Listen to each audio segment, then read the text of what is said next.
Good evening दोस्तों। Exam guide analysis में आज आपका फिर से स्वागत है। दोस्तों, आज इस वीडियो में अपन जानेंगे स्तूप क्या होते हैं, साथ ही जो 2+2 डायलॉग वार्ता होती है उसके बारे में चर्चा करेंगे और अपन बिंबिसार है उसके बारे में इस लेक्चर में चर्चा करेंगे। तो शुरू करते हैं आज के पहले क्वेश्चन के साथ। आज का पहला क्वेश्चन है, दुनिया के पहले पोर्टेबल हॉस्पिटल का उद्घाटन हाल ही में कहाँ किया गया है? तो दोस्तों, विश्व का एक पहला हॉस्पिटल बनाया गया है जिसका नाम है पोर्टेबल हॉस्पिटल। इसका उद्घाटन अमृतसर, भोपाल और हैदराबाद तथा गुरुग्राम में से कहाँ किया गया है? बताइए। गाइस, इसका उद्घाटन है वो अपने गुरुग्राम में किया गया है। नेक्स्ट है, हाल ही में कौन एशिया प्रशांत क्षेत्र पसंदीदा बाजार के रूप में उभरा है? तो दोस्तों, कौन सा एशिया प्रशांत क्षेत्र है जो कि विश्व के पसंदीदा मार्केट में से उभर कर आया है? जापान, भारत, चीन, इन तीनों देशों में से कौन सा देश है जो एशिया प्रशांत क्षेत्र, जो एशिया, जो अपना इंडियन पैसिफिक जो रीजन है वहां पर व्यापार के रूप में, वहां पर बहुत सारा व्यापार किया जा सकता है, मार्केट के रूप में उभर कर आ रहा है?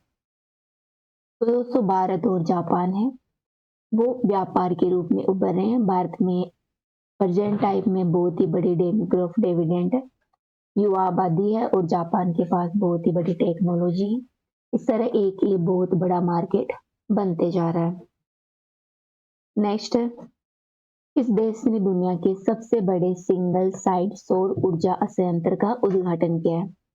दोस्तों, बताइए दुनिया के किस देश ने सबसे बड़े सिंगल साइट सौर ऊर्जा संयंत्र का उद्घाटन किया है?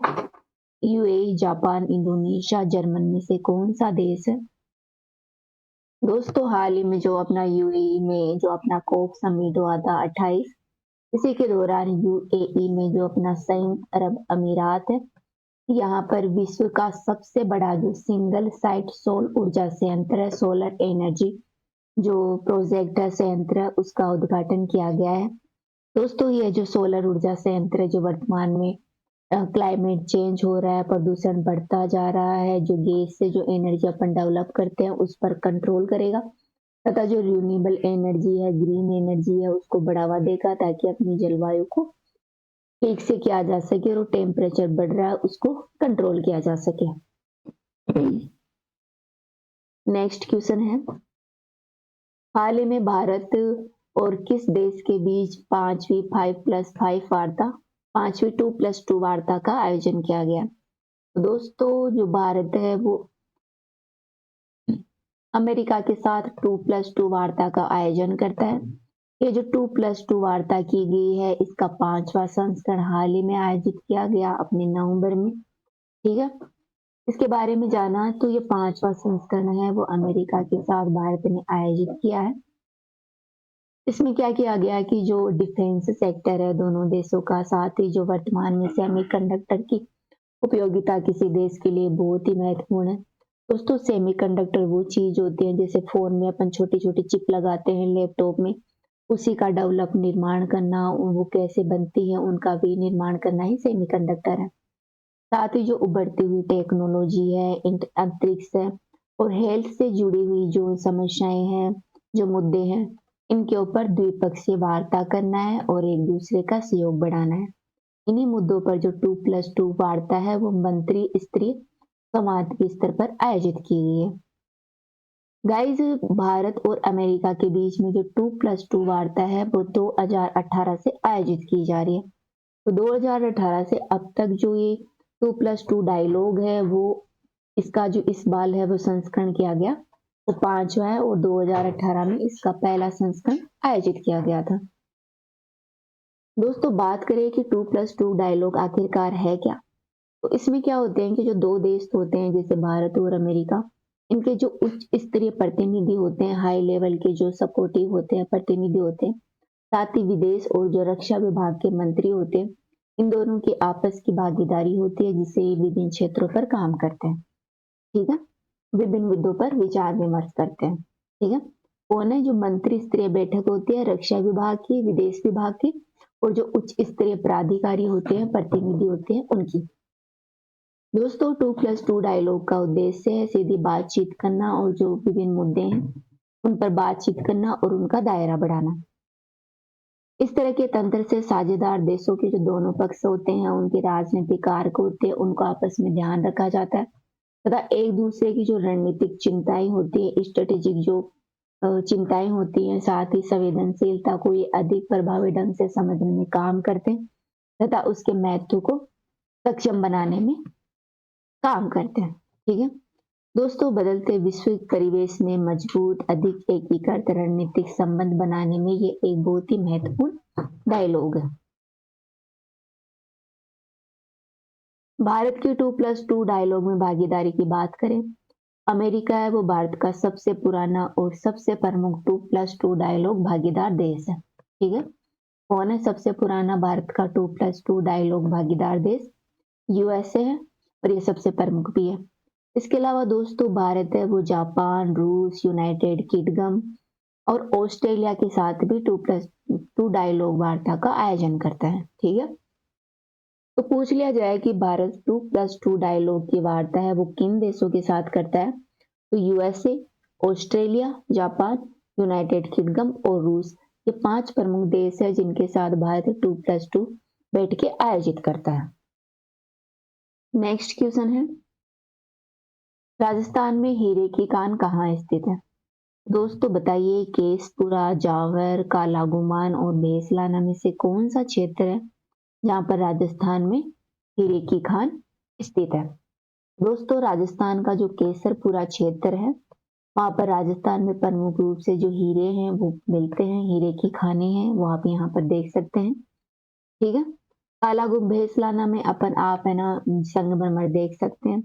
वही जावर में सीसा, जस्ता, चांदी आदि का उत्पादन देख सकते हैं जो कि उदयपुर में है। ठीक है, नेक्स्ट क्वेश्चन है, मध्य प्रदेश के किस जिले में बौद्ध पर्यटक स्थल सांची स्थित है? दोस्तों सांची है वो एक बौद्ध धर्म का बहुत ही इंपॉर्टेंट क्षेत्र है। यहाँ पर सांची का स्तूप स्थित है। ये अपने मध्य प्रदेश के रायसीना जो क्षेत्र है, रायसीना जिले है वहां पर स्थित है। बात करते हैं जो बौद्ध धर्म का प्रमुख पर्यटक स्थल है सांची, सांची के स्तूप के बारे में। तो सांची का स्तूप है ये अपने मध्य प्रदेश का एक जिला है, रायसेना जिला। वहां पर एक सांची नगर है, वहां पर यह स्थित है। यहाँ पर एक छोटी पहाड़ी है, इस छोटी पहाड़ी के बीच में यह गांव स्थित है, यह नगर स्थित है। दोस्तों ध्यान रखना, यह जो नगर है वो अपनी बेतवा नदी के किनारे स्थित है। साथ ही ये भोपाल, बेसनगर और जो विदिशा क्षेत्र है उनके बीच में स्थित है। यहाँ कई बौद्ध स्मारक भी हैं जो कि 3री बीसी से 12वीं शताब्दी के बीच में बनाए गए थे। दोस्तों सांची है वो वर्तमान में एक नगर पंचायत के रूप में स्थित है। दोस्तों ध्यान देना कि जो भीमबेटका है वो भी रायसीना जो जिला है वहां पर स्थित है। भीमबेटका में जो अपनी अजंता की गुफाएं हैं मध्य प्रदेश वाली, ये भीमबेटका की गुफाएं हैं जो कि अपन अ, मध्य पाषाण काल में पढ़ते हैं जहाँ पर पशु के अवशेष मिले थे। ठीक है, तो ये रायसेना जो अपना जहाँ पर सांची का स्तूप है उसके आसपास ही स्थित है। दोस्तों सांची के स्तूप में क्या है कि यहाँ पर बहुत सारे स्तूप है, जिनमें बहुत से जो स्तूप है वो उनमें से सबसे बड़ा स्तूप है उसकी संख्या 2 है। तर्क कहने का मतलब यह है कि यहाँ पर छोटे और बड़े अनेक स्तूप है, जिनमें से जो स्तूप संख्या 2 है वो सबसे बड़ा स्तूप है सांची का। दोस्तों सांची के स्तूप के चारों ओर वर्तमान समय में अद्भुत हरियाली है। इस स्तूप के घेरे में कई सारे तोरण भी बने हुए हैं। स्तूप संख्या 2 के पास कई प्रमुख लघु स्तूप भी हैं। उन्हीं के समीप एक गुप्तकालीन पाषाण स्तंभ भी है। ठीक है, स्तूप संख्या 2 है, सांची का स्तूप है, यहाँ पर आपको गुप्तकालीन पाषाण स्तंभ भी देखने को मिल जाते हैं। दोस्तों सांची का जो स्तूप है इसको वस्तुतः बनवाया था जो अशोक था, अपना जो प्रमुख शासक था, मौर्य वंश का शासक अशोक, उसने बनवाया था। 3री जो अपनी सदी है बीसी है उसके बीच में बनवाया था। ठीक है, सांची का स्तूप किसने बनवाया था? अशोक ने बनवाया था। बाद में इसका जो अग्निमित्र शंगु है, शंगु वंश का जो शासक था अग्निमित्र शंगु, उसने इसका पुनर्निर्माण करवाया, जीर्णोद्धार करवाया और इसे और बड़ा तथा विशाल बना दिया। ठीक है, दोस्तों इसके केंद्र में एक गोलाकार ईंट निर्मित ढांचा होता है जिसमें भगवान बुद्ध के अवशेष रखे जाते हैं। इसके शिखर पर एक स्मारक को नीचे दिए गए ऊंचे से नीचे के प्रतीक के रूप में सम्मान की एक छत्र छाया थी। ठीक है, तो दोस्तों इसका निर्माण किसने करवाया था? इसका निर्माण सम्राट अशोक ने करवाया था और इसका पुनर्निर्माण है वो करवाया था अपने अग्निमित्र शंगु शासक ने। यहाँ पर क्या है कि एक अर्धगोलाकार ईंट का बना हुआ एक ढांचा होता है जिसमें भगवान बुद्ध के अवशेष रखे जाते हैं। इसके शिखर पर स्मारक को दिए गए ऊंचे सम्मान का प्रतीक के रूप में छत्र था।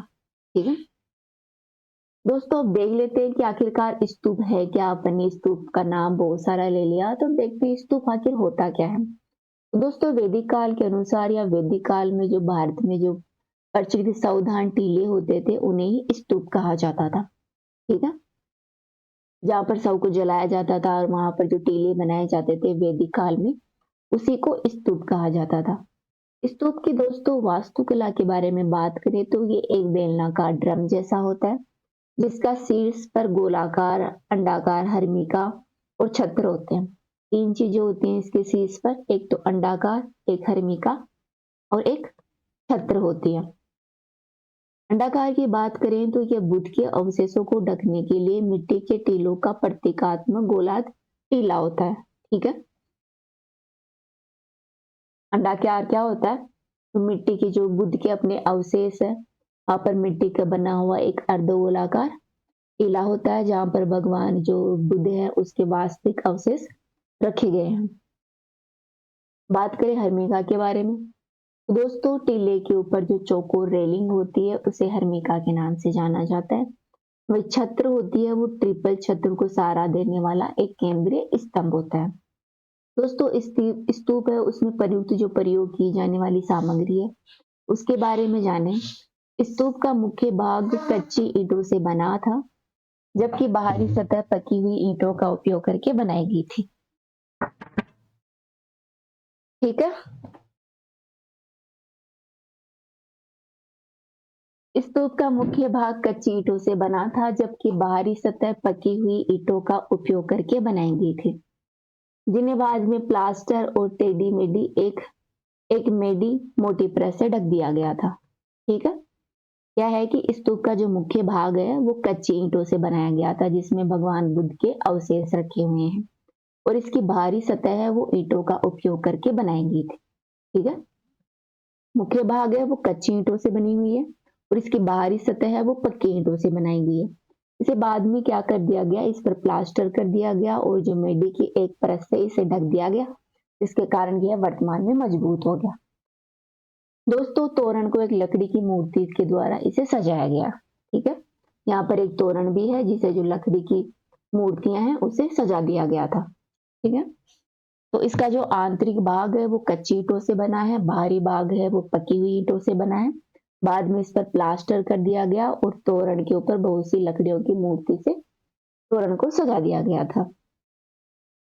दोस्तों स्तूप के प्रमुख उदाहरणों के बारे में बात करें तो जो बुद्ध के स्तूप है उनमें सांची का स्तूप प्रमुख है जो कि मध्य प्रदेश के रायसीना में स्थित है। ये अशोक द्वारा निर्मित स्तूप है उनमें सबसे ज्यादा प्रसिद्ध है। ठीक है, सांची का स्तूप है वो मध्य प्रदेश में स्थित है जो सम्राट अशोक द्वारा निर्मित सबसे प्रसिद्ध स्तूपों में से एक है। इसके अलावा एक उत्तर प्रदेश में स्थित है पीपर हवा का स्तूप। दोस्तों ये पीपर हवा का स्तूप है वो सबसे पुराना स्तूप माना जाता है। ठीक है, अगर पूछ लिया जाए कि सबसे पुराना स्तूप निम्न में से कौन है और आपको एग्जाम्पल दे दे सांची का स्तूप, पीपर हवा का स्तूप, तो आंसर होगा पीपर हवा का स्तूप है वो भारत का सबसे पुराना स्तूप है जो कि उत्तर प्रदेश में स्थित है।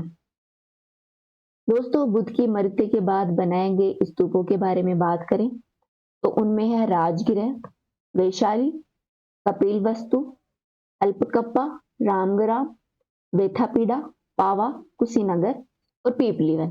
ठीक है, ये प्रमुख स्तूप है जो कि बुद्ध की मृत्यु के बाद बनाए गए थे। ध्यान रखना ये वहीं पर है जहां पर भगवान बुद्ध जिन क्षेत्रों से जुड़े हुए हैं मुख्य तौर पर ये स्तूप भी वहीं पर बनाए गए हैं, इसलिए आपको याद करने में अगर आसानी होगी इस हिसाब से कि राजगृह, वैशाली, कपिलवस्तु, कुशीनगर, पीपलवन आदि से भगवान बुद्ध है वो जुड़े हुए थे और इन्हीं जगहों पर इनके स्तूपों का निर्माण भी किया गया है। दोस्तों राजस्थान में भी एक बहुत ही प्रमुख स्तूप है भगवान बुद्ध का, वो कि अपने बेराट में स्थित है। बेराट अपने जयपुर में है। जयपुर के बेराट में भगवान बुद्ध का राजस्थान में एक महत्वपूर्ण स्तूप है। दोस्तों यह एक गोलाकार टीला है और इसके चारों ओर एक प्रदक्षिणा पथ भी बनाया गया है। ठीक है, ये देखते हैं अपन स्तूप के बारे में। दोस्तों ये जो अपना गोल गोल आप देख रहे हैं इसे बोलते हैं अंडाकार, और ये हर्मिका है, ये यष्टि है और ये चेस्टर है। ठीक है, ये यहाँ पर आप तोरण देख सकते हैं। ठीक है, ये इसके चारों ओर प्रदक्षिणा पथ है। ये स्तूप की डिजाइन है। अगला क्वेश्चन है, महावीर स्वामी यति कब कहलाए? तो बताओ दोस्तों, भगवान महावीर स्वामी हैं जो कि जैन धर्म के 24वें तीर्थकर माने जाते हैं, जैन धर्म के महत्वपूर्ण संस्थापक माने जाते हैं। तो भगवान स्वामी यति कब कहलाए थे? दोस्तों घर त्यागने के बाद भगवान स्वामी है, महावीर स्वामी है, उनका नाम यति पड़ गया था।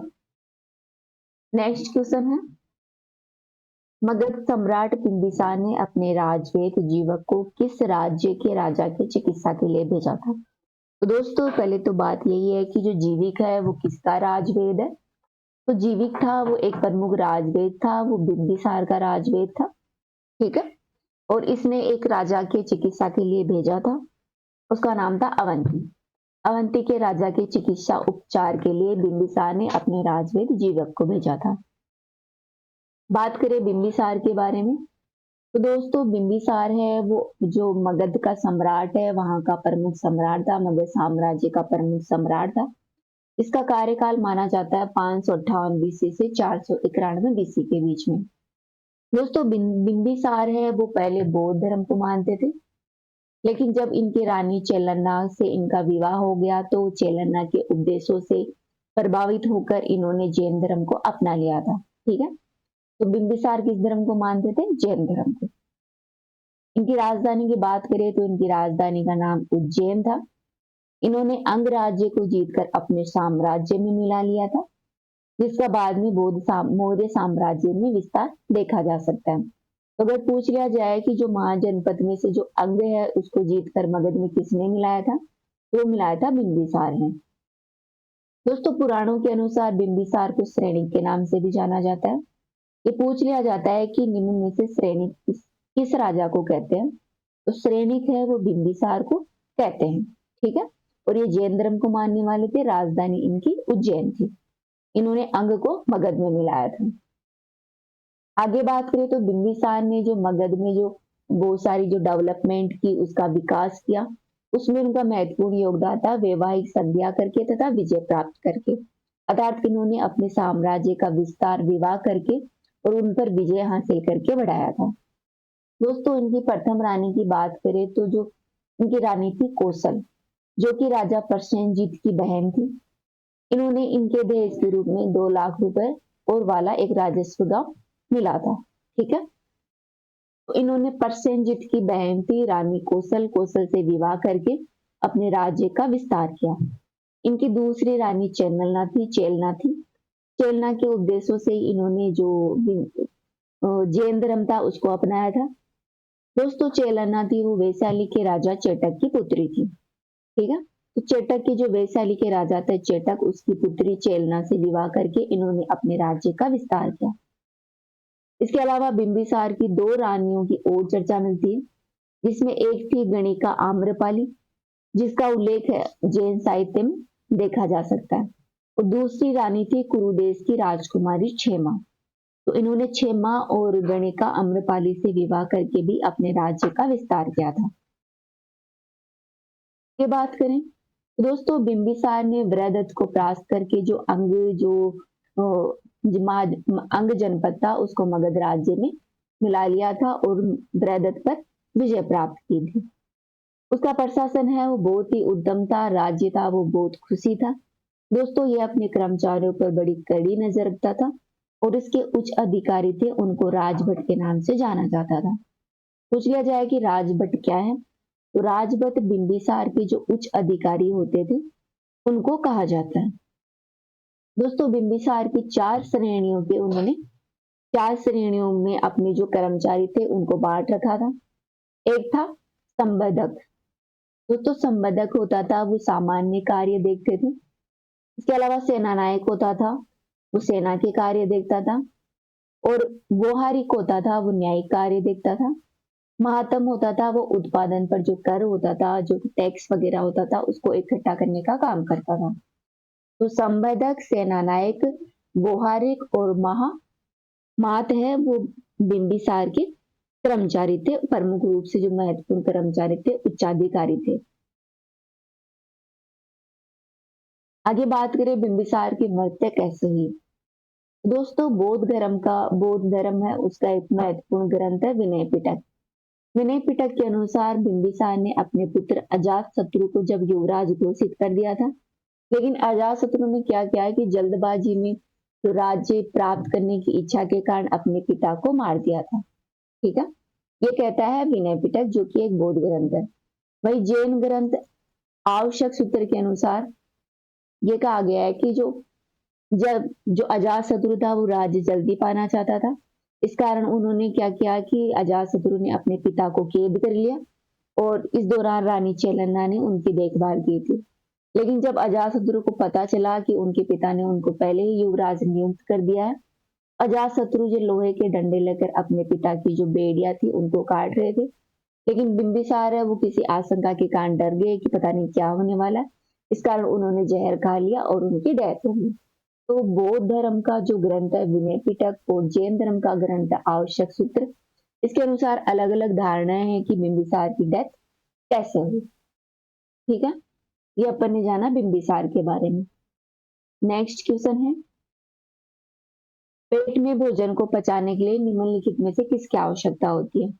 तो दोस्तों बताइए भोजन को पकाने के लिए पानी, हवा, खनिज या एंजाइम से किसकी आवश्यकता सबसे ज्यादा होती है। तो दोस्तों हमारे शरीर में उपस्थित एंजाइम होते हैं वो हमारे भोजन को पचाने में महत्वपूर्ण योगदान देते हैं। अपना अंतिम क्वेश्चन है, भारत डायनामिक्स लिमिटेड केंद्र कहाँ स्थित है। दोस्तों बताइए भारत डायनामिक्स लिमिटेड केंद्र कहाँ है। हैदराबाद, दिल्ली, कलकत्ता, चेन्नई में से यह लिमिटेड केंद्र अपने हैदराबाद में स्थित है। ठीक है, ये आज के आंसर की आप देख सकते हैं। तो इस वीडियो में इतना ही, कल फिर मैं आपके साथ नए वीडियो के साथ फिर मिलती हूँ। Thank you.